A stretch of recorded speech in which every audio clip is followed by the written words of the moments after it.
साथियों नमस्कार। Good return Hindi और वन इंडिया हिंदी के फेसबुक पेज से लाइव होकर मैं आपके साथ जुड़ रहा हूं। मेरा नाम विनय कुमार मिश्रा है। हम लोग यहां रोज मिलते हैं और निवेश से जुड़े हुए विषयों पर चर्चा करते हैं। शुरुआत है क्योंकि अभी अभी आप लोग अपने आईटीआर को फाइल करके निपटे होंगे और आपने देखा होगा कि इन्वेस्टमेंट ना कर पाने से कितना नुकसान होता है। तो मुझे लग रहा है समय से इन्वेस्टमेंट अगर इनकम टैक्स बचाने का कर लिया जाए तो इससे न सिर्फ इनकम टैक्स की देनदारी कम हो जाती है बल्कि फ्यूचर में एक बड़ा फंड भी तैयार हो जाता है। तो आज इसी सिलसिले में मैं एनएससी को लेकर के जानकारी जुटा कर लाया हूँ। एनएससी भी इनकम टैक्स बचाने के लिए एक बहुत ही अच्छा तरीका है। इसको पोस्ट ऑफिस से खरीदा जा सकता है और इसको न्यूनतम 1000 रुपए का लिया जा सकता है, यानी आप इसमें न्यूनतम अगर 1000 रुपए का निवेश करना चाहें तो संभव है। और उसके ऊपर क्योंकि 80C के तहत ये जो 80C की छूट है इनकम टैक्स की उसके तहत ये आता है, तो मान के चलिए कि 1.5 लाख रुपए तक की इसमें अधिकतम छूट ली जा सकती है, यानी आप 1.5 लाख रुपए तक का अधिकतम निवेश कर सकते हैं।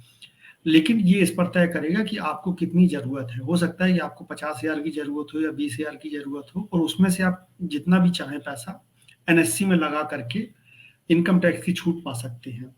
तो मुझे लग रहा है जब एनएससी की बात हो रही है तो इसके बारे में आप लोग डिटेल से भी जान लीजिए तो बेहतर रहेगा।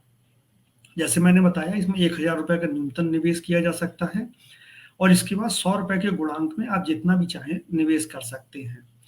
जहां तक इसके समय की बात है तो ये 5 साल के लिए लॉक इन होता है, यानी जो भी आप निवेश करेंगे वो 5 साल बाद मैच्योरिटी हो जाएगी इसकी और आपको ब्याज के साथ पैसा वापस कर दिया जाएगा। इसकी अगर अन्य खूबियां आप जानना चाहें तो इसको आप अकेले नाम से भी ले सकते हैं या संयुक्त नाम से भी यानी ज्वाइंट नाम से भी ले सकते हैं। लेकिन यहाँ पर एक चीज याद रखनी होगी कि इसमें जो भी पहला नाम होगा, यानी अगर आप ज्वाइंट अकाउंट इसका लेते हैं एनएससी का, तो जिसका पहला नाम होगा इनकम टैक्स की छूट का हकदार वही होगा और उसी को इनकम टैक्स की छूट अगर वो क्लेम करेगा तो ले सकेगा।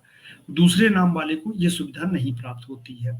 तो जब भी आप अगर ज्वाइंट नेम से लेना चाह रहे हैं तो जिसको टैक्स बचाना है पहला नाम उसका जरूर होना चाहिए।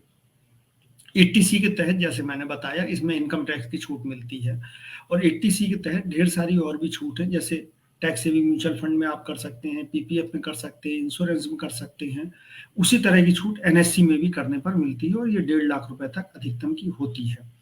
यहाँ पर एनएससी के साथ एक और फायदा है, अगर आपने एनएससी ले ली और आपको कोई संकट का समय आता है तो आप एनएससी को अपने बैंक में या पोस्ट ऑफिस में ही या जहां भी आप चाहें गिरवी रख के इसके अगेंस्ट में आप पैसा ले सकते हैं, यानी लोन लेना इससे आसान हो जाएगा। तो जरूरत पर आपको पैसा मिल जाएगा और वो आप पैसा पटा देंगे तो एनएससी आपको वापस कर दी जाएगी।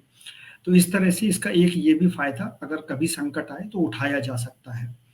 जहां तक एनएससी में जो ब्याज दर है वो 6.80 की है, यानी 6.80% का ब्याज इस वक्त इसमें दिया जा रहा है और जो भी अभी निवेश कर देगा उसको इतना ब्याज गारंटीड हो जाएगा 5 साल के लिए।